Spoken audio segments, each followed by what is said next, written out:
పగోడికి కూడా కేటీఆర్కి వచ్చిన కష్టాలు రాకూడదని కోరుకుంటున్నా. ఎందుకంటే తను నమ్ముకున్న నాయకులందరూ నిన్ను చీదరించి వెళ్ళిపోతున్నారు. నా అనుకున్న వాళ్ళు, నాతో నా జీవితంలో ఉండాల్సిన వాళ్ళు అందరూ కానీ హ్యాపీగా లైఫ్లో సెటిల్ అయిపోతున్నారు పెళ్లిళ్ళు చేసుకొని. నీదంటూ ఎవడూ లేడు, నీకు చెప్పుకోవడానికి లేదు. నువ్వు రాజకీయ వారసత్వంగా, రాజకీయ నాయకుడిగా డిజాస్టరు. టీఆర్ఎస్ పార్టీ కూడా రేపు బీఆర్ఎస్ పార్టీ మాకేమన్నా ప్రత్యర్థిగా ఏమైనా మాట్లాడితే మేము ఆశ్రయాలంటే హరీష్ రావు గారు ముందుకు వస్తున్నాడు.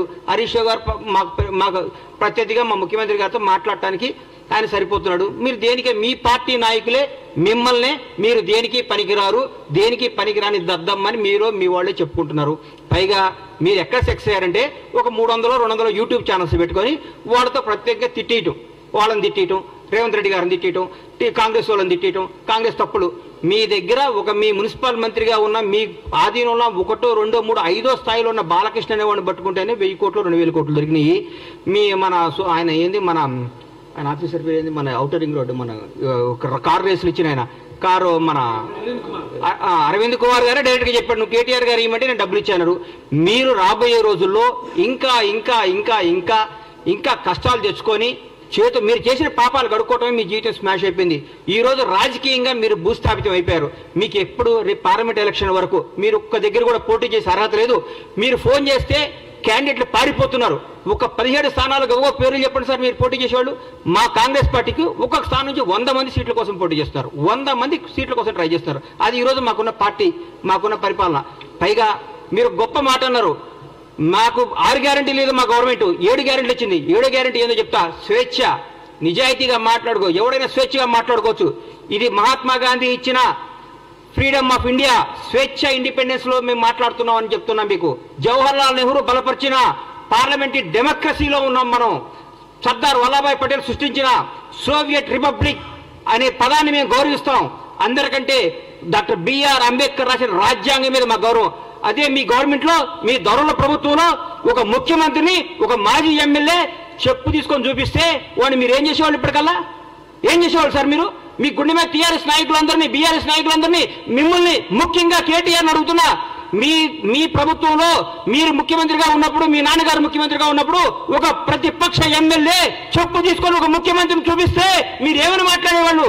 ఏం చేసేవాళ్ళు? ఎన్కౌంటర్ చేయించేవాళ్ళు, మీరు రాళ్లతో కొట్టించేవాళ్ళు. మీరు మేము అన్నింటినీ గౌరవిస్తాం. మహాత్మా గాంధీ రాసిన స్వేచ్ఛ, ఇండిపెండెన్స్ గౌరవిస్తాం. సర్దార్ వల్లభాయ్ పటేల్ రాసిన సోవియట్ రిపబ్లిక్ ని గౌరవిస్తాం. అంబేద్కర్ రాజ్యాంగం గౌరవిస్తాం. కాబట్టి రాజ్యాంగం చట్టం తను పని చేసుకొని పోతుంది. మేము దాన్ని భరించి మేము ఇంకా మీరు మాట్లాడితే మాకు రాళ్ళు ఉన్నాయి, మాకు చేతులు ఉన్నాయి, మాకు కాళ్ళు ఉన్నాయి. జనాన్ని రెచ్చగొట్టకండి సార్. మీరు అడ్డం పెట్టి మీ స్వార్థం కోసం జనాన్ని బలి తీసుకోవద్దు. తెలంగాణ యువతను అన్యాయం చేయకండి, తెలంగాణ ప్రజలను నాశనం చేయకండి. మీరు రెచ్చగొట్టే విధానం మారుకోండి, పోరాడండి, కష్టపడండి, ఎందుకు ఓడిపోయింది తెలుసుకోండి, మాట్లాడండి. కానీ ముఖ్యమంత్రి రేవంత్ రెడ్డి గారు ముఖ్యమంత్రి అయితే 30 సీట్లు కూడా వచ్చాయి కదా. మీరు ముఖ్యమంత్రి చేస్తారని భ్రమపడే 39 సీట్లు వచ్చినాయి. మమ్మల్ని భ్రమపడితేనే నిజంగా మీ నాన్నగారు మిమ్మల్ని అనౌన్స్ చేసి ఉంటే 3 సీట్లు కూడా వచ్చాయి. నువ్వు కూడా ఓడిపోయాడు కేటీఆర్ గారు, మీరు కూడా ఓడిపోయేవాడు సార్.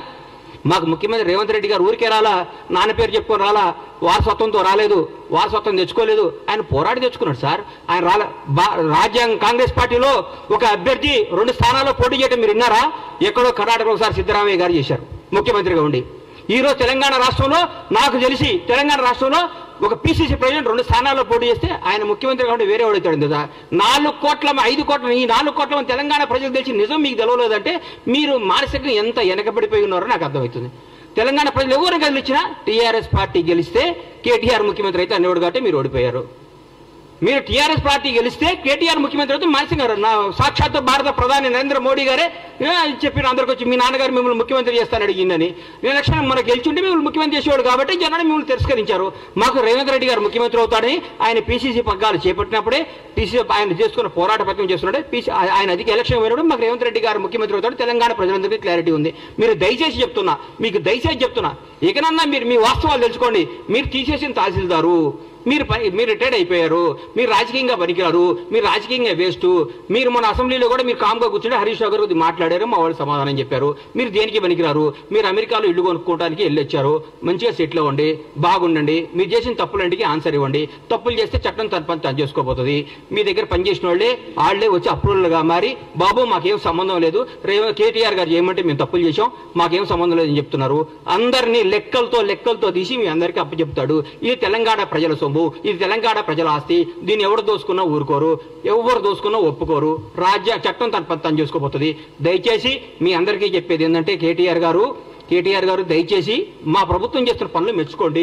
మీరు మెచ్చుకోకపోయినా చూసి ఆనందించండి. అయ్యో మేము ఎందుకు చేయలేదు ఆయన అనండి. మీరు గ్యారెంటీలు చేయలేరు అన్నారు, చేశారు కదా. 2 గ్యారెంటీలు అయిపోయినాయి, వచ్చి 2 రోజులు 2 గ్యారెంటీలు అయిపోయి 4 అయిపోయినాయి. ఆ 2 గ్యారెంటీ కూడా చేస్తారు, 2 రోజులు, 1 వారంలో నెలలోనూ చేసేస్తారు.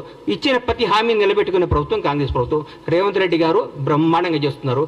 దయచేసి మెచ్చుకొని మమ్మల్ని చూసి ఈర్ష్యపడకుండా, అయ్యో నెక్స్ట్ భగవంతుడి వల్ల మేము అధికారంలోకి వస్తే 10 ఏళ్ల తర్వాత మేము ఇట్లా చేయాలని ఆలోచించండి కోరుకుంటూ సెలవు తీసుకుంటున్నాను.